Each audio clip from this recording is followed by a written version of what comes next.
Hola, soy Ismael Fuentes y este es el tema 1, el desarrollo de las funciones estomatognáticas y bioposturología mecánica, perteneciente al módulo 1 de osteopatía y biomecánica y posturología aplicada a la logopedia, intervención estomatognática.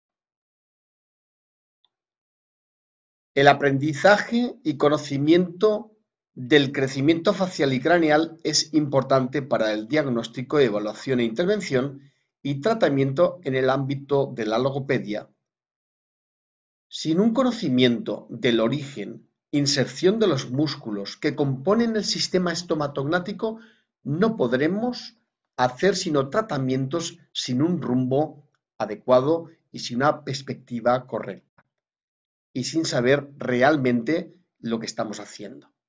El logopeda debe de conocer la fisiología articular y muscular de forma exacta para aplicar este conocimiento de forma cualitativa a través de sus tratamientos e intervenciones. El desarrollo dental correcto y el defectuoso o incorrecto serán influenciados por los tejidos óseos. En tal caso, estamos hablando de función y estructura. Es decir, si se mantiene una función determinada durante un periodo de tiempo determinado, eso hará que se originen cambios morfológicos, es decir, en la forma de las estructuras, en la forma y en la posición. En relación al tratamiento de una maloclusión de un niño, un estado de crecimiento en el que esté afectada su morfología y su función morfológica o funcional, su característica predisposicional es de crecimiento anómalo e incontrolado de las estructuras adyacentes y de la misma estructura. Lo podemos encontrar en el típico paladar ojival y el desajuste entre los tercios de la cara. Por ejemplo, con esta fotografía que he puesto aquí. Los tercios son diferentes, la cabeza es ovalada, la altura, la posición de los dientes, es decir, hay un trastorno de carácter funcional a nivel del sistema estomatognático que da lugar a este cambio morfológico y de posición articular incorrecta. El crecimiento que se produce durante el periodo prenatal es muy importante para generar una buena salud en el niño. De ahí la importancia del amamantamiento de forma natural y de la importancia del trabajo del sistema estomatognático de una forma fisiológica. La buena función de este sistema creará un crecimiento armónico de las estructuras orofonatorias, articulares, dentales y deglutorias. Depende mucho de lo que pase en los primeros años de vida, pasará a formar parte del resto. Hoy en día, en los avances que existen tanto en la cirugía, odontología, otorrinolaringología, etcétera, se pueden mejorar algunos aspectos morfológicos de nuestro organismo, pero muchas de las alteraciones que en el engranaje ha creado a lo largo de la vida no se van a solucionar a no ser que se trate el patrón por el cual se están produciendo este tipo de trastornos. Desde otras especialidades se obtienen los datos de crecimiento a partir de una radiografía de la mano, identificando los cartílagos de crecimiento. El estudio del crecimiento y desarrollo tiene un especial atractivo ya que es un periodo de gran actividad en el cual cada niño y adolescente tiene su propio ritmo de crecimiento, que no es un simple reflejo de su edad cronológica, o sea, depende cada niño, en referencia a ese periodo de crecimiento, va a estar relacionado con una estructura, digamos, manejable o no. Se ha estudiado diferentes áreas del esqueleto como alternativa en la búsqueda de nuevos indicadores de maduración y entre estas se encuentra el hombro, el codo, la cadera, rodilla, pie y vértebras cervicales. Sin embargo, en la historia de la ortodoncia y la radiografía, muchos autores han estudiado las imágenes radiográficas de los huesos de la mano en crecimiento para la valoración de la maduración esquelética desde hace mucho tiempo, por ser una parte integral de los patrones individuales de crecimiento y desarrollo. Este es el método más exacto utilizado actualmente. Bacchetti y colaboradores realizaron en el 2001 un estudio para evaluar los efectos de un tratamiento de expansión maxilar a corto y a largo plazo en dos grupos de sujetos tratados con un aparato de Haas. Los resultados del tratamiento fueron evaluados antes y después del pico de crecimiento de la maduración esquelética. Para conocer la edad ósea, se utilizó el índice de maduración de las vértebras cervicales. De esta forma, se puede observar o saber de antemano cómo va a evolucionar el paciente con respecto al tratamiento aplicado. Al logopeda le va a servir en gran medida para saber exactamente cómo actuar de una forma en la que podemos cambiar esa morfología del sujeto o no la podemos cambiar, o va a ser mucho más difícil cambiar esa morfología a través del tratamiento que nosotros vayamos a realizar. Es una información importante para el logopeda y también importante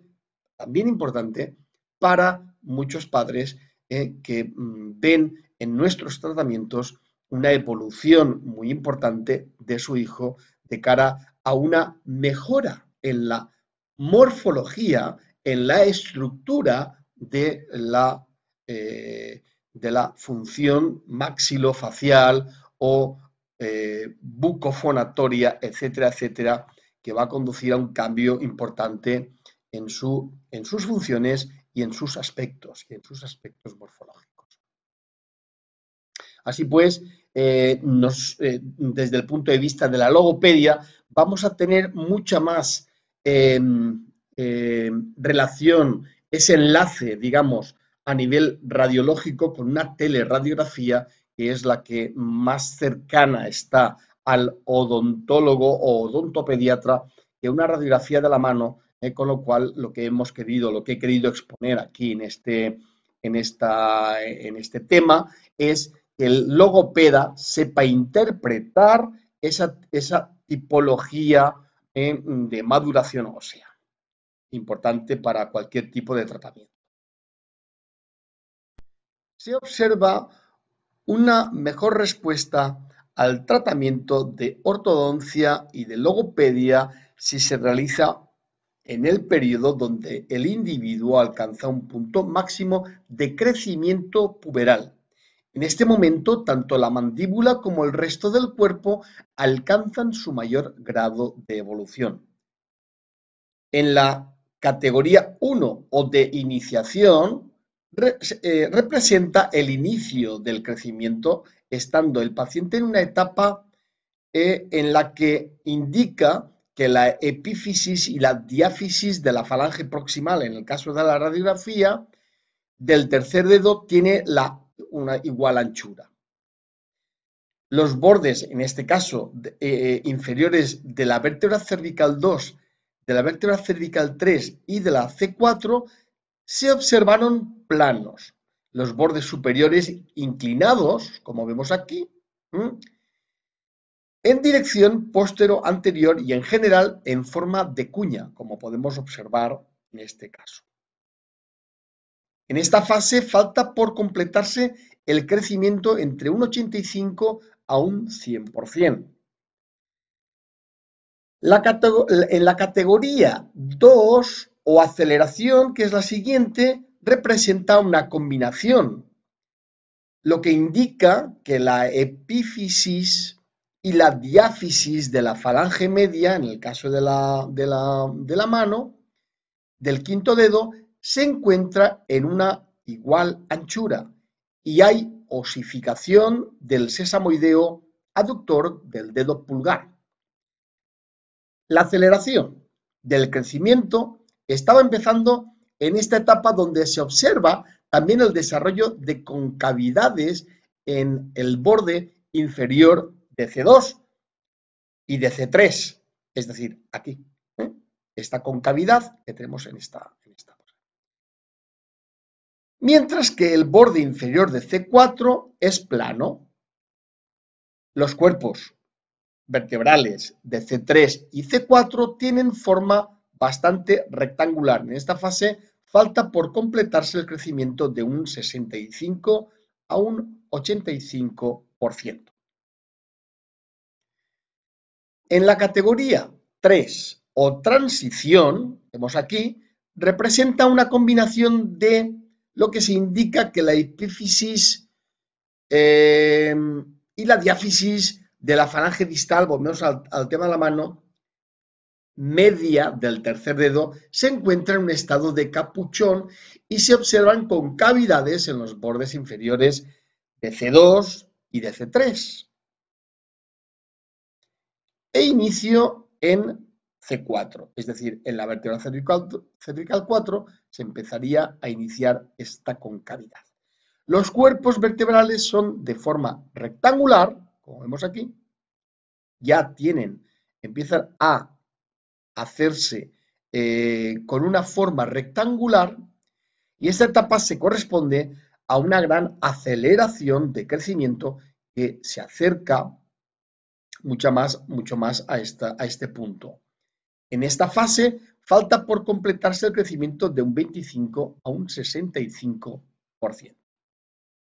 En la categoría número 4 o desaceleración que tenemos aquí, que correspondería a una combinación en la que lo que indicaría es que la epífisis y la diáfisis de la falange media del quinto dedo se encuentran en un estado de capuchón y la falange distal del tercer dedo se encuentra fusionada.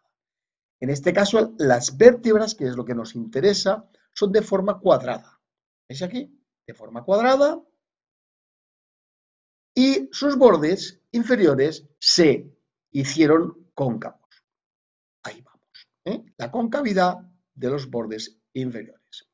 En esta fase falta por completarse el crecimiento de un 10 a un 25%.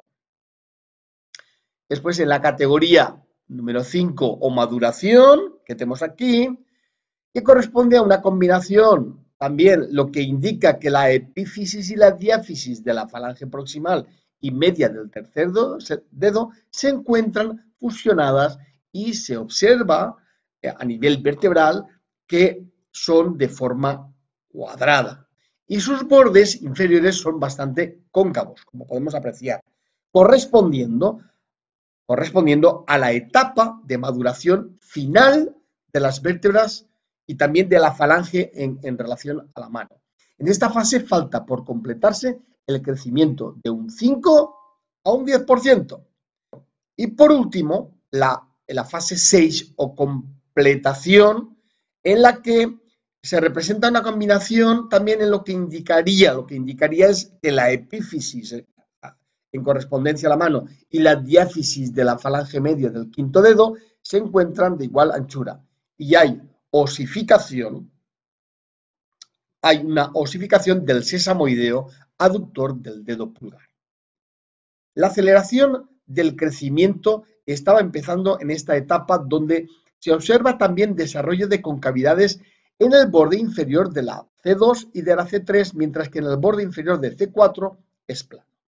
Los cuerpos de C3 y C4 tienen una forma bastante rectangular. Aquí la forma rectangular que se produce en esta fase de crecimiento. Estaríamos aquí en una fase de completación del 65 al 85%. Como veis, cada morfología de la vértebra cervical 3 nos indica en qué fase estamos, en qué fase del periodo estamos. Aquí en la radiografía vemos C1, C2 y C3, que en este caso correspondería a esta fase que estaríamos en una concavidad aquí de C3 y sería más bien rectangular, con lo cual estaríamos en esta fase de transición en lo que correspondería a este sujeto. Primera mención que encontramos en la literatura del término sistema estomatognático corresponde a 1954. La visión de la oclusión se ha agrandado, ahora debe pensarse en que es parte integral del dinámico aparato masticatorio al que se le ha llamado sistema estomatognático. Interviene en la masticación, deglución, habla, mantenimiento de la postura de la cabeza, mandíbula, de la lengua, hueso hyoides, y a la vez que es una vía alternativa de respiración. El sistema estomatognático es un sistema funcional donde la función enlaza diferentes componentes que muchas veces están a distancia. En 1954, como he dicho antes, Granger destaca la relación funcional de los dientes con sus estructuras de soporte. Periodonto y hueso está influida por el grado de armonía entre la forma de los dientes y los movimientos funcionales de la articulación temporomandibular. Los músculos de la masticación posibilitan los movimientos, mientras que la articulación temporomandibular determina el patrón de los mismos. Se aprecia entonces cómo se ha introducido históricamente los que se han denominado luego los componentes fisiológicos básicos del sistema estomatognático, a saber que son los músculos, la articulación temporomandibular, la oclusión dentaria y el periodonto. A nivel del sistema, visión funcional, el sistema estomatognático se define como el conjunto de órganos y tejidos en relación anatomofuncional con la cavidad oral. El patrón de deglución infantil se caracteriza, pues, por la posición de la lengua entre las encías y, a su vez, de la contracción de la musculatura orofacial, que en tal caso es la que estabiliza la mandíbula. También hay que señalar que la deglución es guiada por la relación sensorial entre los labios y la lengua. Según Courthouse, Schwartz y Kemble, la mandíbula del recién nacido tiene una retropulsión mandibular de entre 5-8 milímetros y hasta llegar hasta 12 milímetros. Y su desarrollo será favorecido por los movimientos de succión, provocando una armonía orofacial de todo el sistema. Los diversos mecanismos que se pueden incluir en el estudio de la fisiología oral no están en manera alguna restringidos a la cavidad bucal, puesto que en ellos participan funciones que no solamente realizan los músculos mandibulares, labios, lenguas y mejillas, sino que también grupos musculares más distantes, como es el grupo muscular hioideo, el grupo muscular craneocervical, entre otros. Las articulaciones temporomandibulares, las estructuras óseas maxilares, como sus arcos dentarios, además de otros huesos hioides y hueso craneal, también son grandes partícipes. Glándulas salivares, también, etcétera, etcétera. Todos estos componentes están integrados en una sola unidad morfofuncional a través del sistema nervioso central, con sus complejas vías y mecanismos de control. Es así como paulatinamente sus relaciones morfofuncionales han pasado a construir un sistema identificado ya universalmente con el objetivo de estomatognático.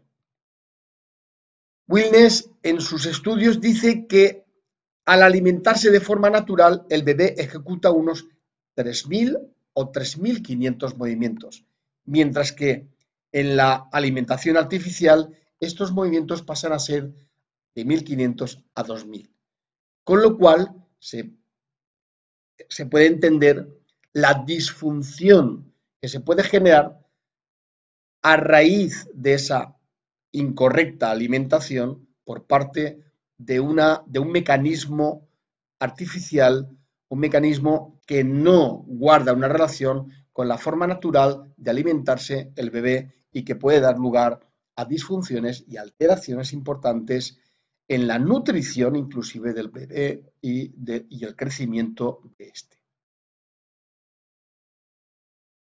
Si por cualquier motivo se produce alguna obstrucción de la vía natural respiratoria, puede llegar a producir alteraciones a medio o largo plazo que pueden complicarse, en algunos casos, llegando a ser incluso graves. En primer lugar, los dientes, boca, paladar se deforman.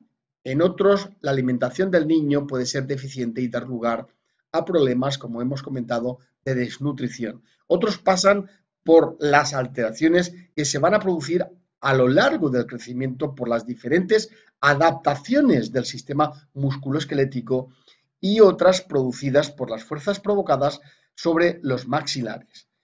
Me refiero a la ortodoncia, para reparar algo que solo es la punta del iceberg y que a través de estas técnicas, en algunos casos, se producen adaptaciones descendentes, dando lugar a problemas mayores. Por eso, la combinación entre el logopeda y el odontopediatra o odontólogo es importante en cualquier tipo de proceso a nivel estomatognático que guarde relación en ese tipo de disfunciones. Hay que tratar el patrón, es muy importante el patrón por el cual se genera la alteración para mejorar no solo lo que estamos viendo a nivel dental, sino también tratar el problema por el cual se ha producido ese problema dental. La ausencia del contacto de la lengua en el paladar creará un paladar ojival y una mordida cruzada por compensación estructural. Eso es así, ¿no? La lengua, respiración y deglución se alteran y por consiguiente las estructuras se mueven, adaptándose al medio que les rodea de una forma cómoda y fácil, haciendo que se produzcan alteraciones a medio y a largo plazo. Las recidivas son debidas siempre a que no se trata la causa que produce la alteración o disfunción. Hablábamos causa o patrón. El paciente o los padres del niño solo van a ver la deformación de los dientes. El profesor en la escuela verá que no respira bien, que se cansa cuando hace deporte. En el comedor, en casa o en la escuela se aprecia incluso atragantamientos, etc. Como digo, eso es lo que en general se aprecia por todos aquellos que rodean al niño.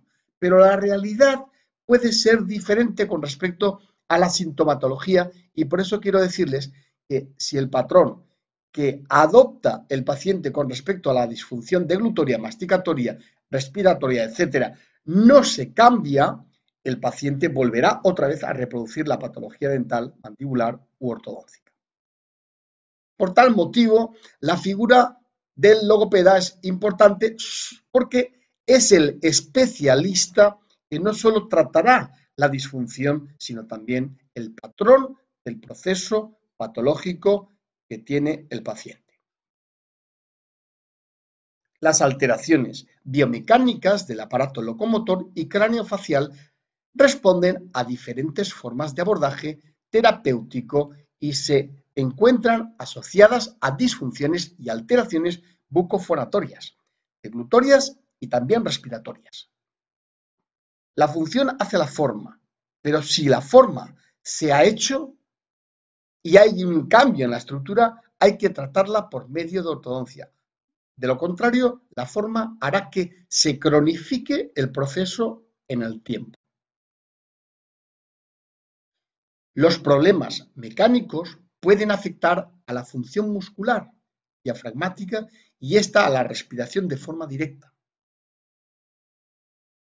Una alteración mecánica del segmento cervical, por ejemplo, de C3-C4, conducirá a través de la alteración nerviosa del centro o del nervio frénico, generando una alteración muscular directamente hacia el diafragma e incidiendo de forma directa en el flujo aéreo indispensable para la fonación.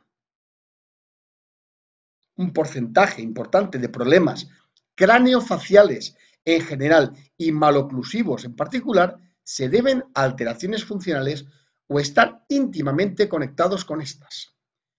Como ya he comentado, la función hace que se genere la forma incorrecta o correcta de las estructuras óseas. En general, las disfunciones pueden ser silentes y no determinarlas hasta que no se hacen crónicas. Por eso, la evaluación temprana por el logopeda u odontólogo es sumamente importante para un buen funcionamiento de todas estas estructuras. La mandíbula es el hueso principal del contexto estomatognático. Tiene una característica principal que la diferencia de las demás, siendo su movilidad la que la diferencia. Por su inserción y articulación, es una estructura de gran valor diagnóstico y tratamiento, ya que a través de las estructuras por las cuales se articula puede generar muchísimas alteraciones al paciente. Maloclusión, problemas deglutorios, habla, voz, equilibrio, dolor, etcétera, etcétera, etcétera. La contracción de dicha musculatura en sus diferentes acciones y planos, tónica, isotónica y contracción fásica, generan el desplazamiento o presión de las dos estructuras. La mandíbula tiene todas las características en cuanto a su comportamiento y está supeditada a multitud de presiones. Por tanto, a mucho estrés, y este es detonante de muchas lesiones a través de la contracción de los músculos que están relacionados con la mandíbula, maseteros, temporales, pterigoideos, digástrios, etcétera, etcétera. Interrelacionar los complejos patológicos posturales, morfológicos y mecánicos para su entendimiento más amplio hace que podamos llevar a cabo una evaluación e intervención adecuadas. Tener trastornos mandibulares o cervicales y no pensar en la postura es no saber que se necesita agua para vivir. Las descompensaciones son terriblemente más importantes que la propia sintomatología, por lo cual comienza una patología, ya que las descompensaciones, como he dicho, son el producto de la patología, produciendo a su vez más descompensaciones, más adaptaciones y por consiguiente más patología. Still decía, el padre de la osteopatía, que la estructura gobierna la función. Desde el punto de vista de la osteopatía, la estructura es la que está adaptando a una función determinada al sistema. Todo lo contrario que hemos visto antes. Es decir, que si una estructura ha sido modificada, esta va a condicionar para siempre la función natural de la misma y de las estructuras musculo-ligamentosas que la componen. La unidad del cuerpo, el cuerpo es una unidad funcional y no debe ser tratado por zonas. El ejemplo más sencillo es el diafragma, músculo muy importante en el cual el logopeda tiene que estar muy familiarizado con él y que se encuentra en una zona media del organismo, es la parte baja de las costillas, pero que está inervado por un nervio llamado nervio frénico que proviene de la parte superior del cuerpo. Estamos hablando de un músculo que está en la zona media del cuerpo y que está inervado por C3 y C4 que están en la parte cervical. La autocuración, si el organismo se encuentra equilibrado y sus funciones vitales no se encuentran alteradas, entonces podemos decir que es lo bastante competente como para hacer frente a las diferentes agresiones externas. Las compensaciones ascendentes y descendentes son procesos peligrosos que pueden ser silentes durante semanas, meses o incluso años, pero que tarde o temprano acaban por dar la cara y es cuando comienzan a despertar síntomas o aparecer síntomas y patologías que a causa de esos procesos o disfunciones antiguas se generan y desencadenan otras disfunciones y otras alteraciones. Localiza, encuentra, arregla y deja hacer. Desde el punto de vista de la osteopatía, es uno de los principios por los cuales aboga Still. Y la mejor explicación que se puede dar a este concepto es que la estructura debe de ser tratada, pero también dejar que el organismo termine de mover esta y otras estructuras que a su vez compensarán y que en realidad lo hacen de forma positiva, otras veces negativa, pero para eso están las revisiones, para tratar de equilibrar el sistema. La causa no siempre se encuentra donde suele aparecer el síntoma. Es algo que el logopeda debe de conocer. Muchas de las alteraciones y disfunciones que ocurren en el ser humano son en la mayoría por compensación. Y cuando aparece el síntoma, se trata solo de la punta del iceberg. El síntoma es la punta del iceberg. ¿Cuál es lo que está provocando el problema? Eso es otra cosa. No obstante, no en todos los pacientes pasa lo mismo, ya que si el paciente es remitido por una cirugía, evidentemente la cuestión estará más cerrada y con una estructura de rehabilitación mucho más clara. Muchas gracias por su atención. Aquí finaliza el primer tema. Les espero con mucho gusto para el siguiente tema de este máster de trastornos miofuncionales y motricidad orofacial de la Universidad Europea Miguel de Cervantes. Muchas gracias y hasta pronto.